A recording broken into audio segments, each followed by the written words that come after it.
दोस्तों, गौतम बुद्ध के बचपन का नाम सिद्धार्थ था।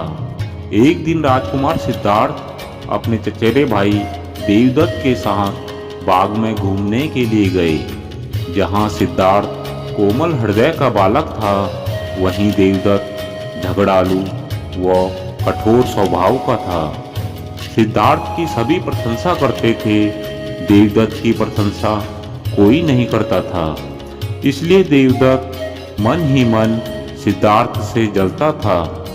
जहाँ वे दोनों घूम रहे थे, उनसे थोड़ी ही दूरी पर एक हंस उड़ रहा था। उस हंस को देखकर सिद्धार्थ बहुत प्रसन्न हो रहा था। तभी देवदत्त ने कमान पर तीर चढ़ाया और हंस की ओर छोड़ दिया। तीर सीधा जाकर हंस को लगा, वह घायल हो गया और छटपटाकर नीचे गिर पड़ा। सिद्धार्थ ने दौड़कर उस घायल हंस को उठाया। उसने हंस के घायल शरीर से बह रहे लहू को साफ किया और उसे पानी पिलाया। तभी देवदत्त वहां आ पहुंचा।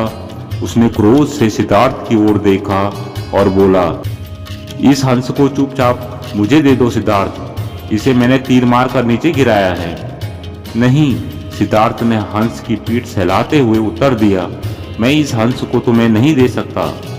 तुम निर्दयी हो, तुमने इस निर्दोष हंस पर तीर चलाया है। यदि मैं इसे न बचाता तो इस बेचारे की जान चली जाती। देखो सिद्धार्थ, देवदत्त उसे घूर कर बोला, यह हंस मेरा है, मैंने इसे तीर मारकर नीचे गिराया है। इसे चुपचाप मुझे दे दो। यदि नहीं दोगे तो मैं राज दरबार में जाकर तुम्हारी शिकायत करूंगा। सिद्धार्थ ने उसे उस हंस को देने से साफ साफ मना कर दिया। देवदत्त राजा शुद्धोधन के दरबार में जा पहुंचा और सिद्धार्थ की शिकायत की। शुद्धोधन ने उसकी शिकायत को न्यायपूर्वक सुना और सिद्धार्थ को भी बुलावा भेज दिया। कुछ ही देर में सिद्धार्थ हंस को लेकर राज दरबार में उपस्थित हो गया। राज दरबार के ऊंचे सिंहासन पर राजा शुद्धोधन बैठे थे। आसपास के नीचे आसनों पर राज्य मंत्री तथा अन्य पदाधिकारी बैठे हुए थे। कई सैनिक हथियार लिए द्वार के निकट खड़े थे। शुद्धोधन के संकेत करने पर देवदत्त सिर झुकाकर बोला, महाराज, जो हंस इस समय सिद्धार्थ के पास है वह मेरा है। इसे मैंने तीर मारकर पृथ्वी पर गिराया था। सिद्धार्थ ने इसे उठाकर इस पर अपना अधिकार कर लिया। यह हंस मेरा है, कृपया इसे मुझे दिलाया जाए। राजा शुद्धोधन ने सिद्धार्थ की ओर देखा और बोलने की ओर संकेत किया। सिद्धार्थ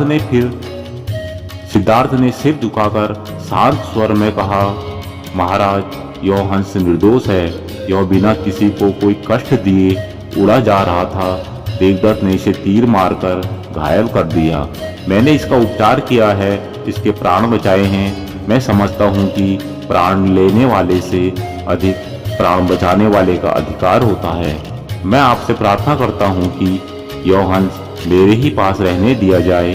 मैं इसे बिल्कुल स्वस्थ करके आकाश में उड़ा देना चाहता हूँ। शुद्धोधन ने अपने सभासदों से विचार विमर्श किया। वे सभी एक ही स्वर में बोले, महाराज, राजकुमार सिद्धार्थ का कहना बिल्कुल ठीक है। जीवन लेने वाले से बचाने वाले का अधिक अधिकार होता है। अतः हंस राजकुमार सिद्धार्थ के पास ही रहने देना चाहिए। राजा शुद्धोधन ने सभासदों की बात मान ली। उन्होंने सिद्धार्थ से कहा, इस हंस पर तुम्हारा अधिकार है, तुम इसे ले जा सकते हो।